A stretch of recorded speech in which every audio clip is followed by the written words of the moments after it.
Retour sur le plateau de TV Finance et Boursorama et on retrouve mon invité Éric Galliègue, le président de Valpointe. Éric, bonjour. Bonjour Bogdan. Ça va bien? Très bien, et vous? En forme? Allez, un petit rapide débrief de la semaine.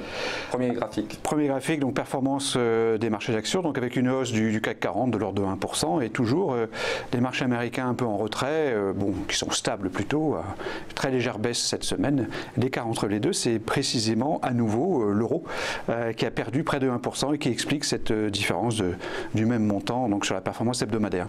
Très bien.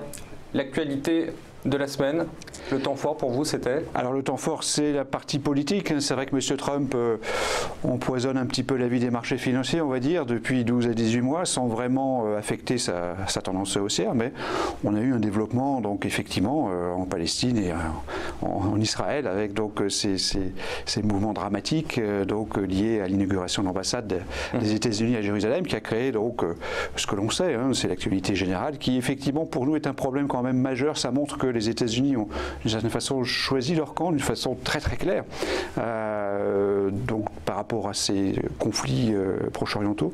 Il y a bien sûr l'Iran en deuxième niveau qui est aussi un élément important. Donc tout ceci, tous ces troubles au Proche-Orient sont négatifs de notre point de vue et confirment que du point de vue géopolitique c'est une note négative cette semaine à nouveau.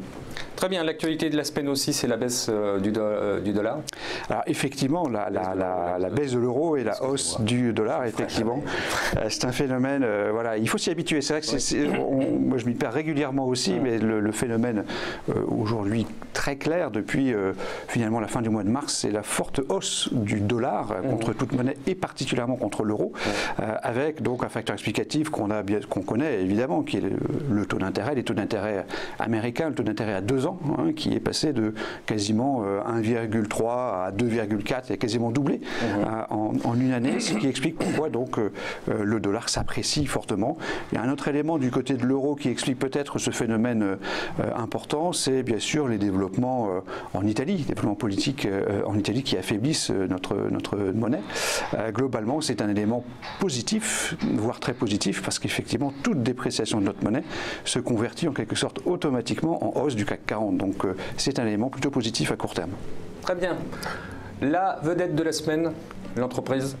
Alors effectivement EDP, donc l'EDF portugaise, qui est donc l'objet d'une OPA par donc une société chinoise, donc c'est quand même un événement majeur, même en termes politiques en quelque sorte, et donc cela nous amène finalement la forte probabilité d'une bataille boursière autour donc de cette pépite portugaise qui va donner lieu à nouveau à la mise en vedette des entreprises. Il y a beaucoup aussi d'opérations d'introduction en bourse aujourd'hui, actuellement. D'ici le début de l'été, de nombreuses entreprises françaises souhaitent s'introduire en bourse, notamment Delachaux qui en était sorti en 2011. Donc tout ceci anime le marché, donc tout ce qui permet, je dirais, de mettre en vedette les entreprises renforce la tendance plutôt haussière. L'économie japonaise qui cale. Alors effectivement, c'est une surprise en termes économiques, sur le front économique. Donc l'annonce d'une baisse de 0,6% du PIB japonais au premier trimestre 2018.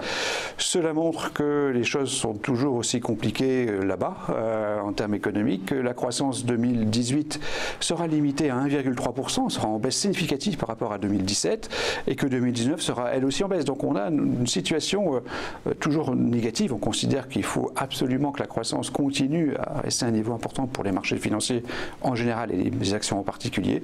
C'est bien sûr plutôt une mauvaise nouvelle, ça vient bien renforcer ce schéma de ralentissement économique que nous indiquent de nombreux indicateurs avancés européens, américains aussi, puisqu'on a eu hier notamment les mises en chantier et les permis de construire qui étaient en baisse aux États-Unis, ce qui montre que finalement la conjoncture n'est peut-être pas si bonne que ça, -1 pour l'économie. La synthèse de la semaine. La synthèse est neutre.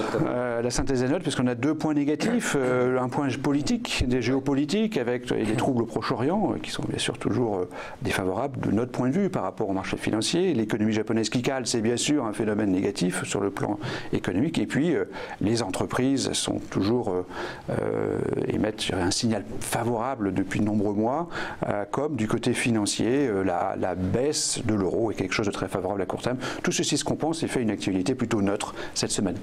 Et vos recommandations maintenant? La recommandation, on reste cohérent avec notre démarche méthodologique. Donc effectivement, nous considérons aujourd'hui que la cartographie des risques demeure compliquée, voire très compliquée. On ne va pas rentrer dans le détail maintenant, mais cela nous amène, sur la base de cette hausse de plus de 10% du CAC 40 en 6-7 semaines, à proposer aux investisseurs d'un point de vue tactique de donner du papier, comme on dit, donc de vendre un petit peu, de prendre leurs bénéfices en attendant une correction qui se fera probablement dans les semaines ou les mois qui viennent. Éric Galliègue, merci beaucoup pour toutes ces explications et très bon week-end à vous. Merci Bogdan.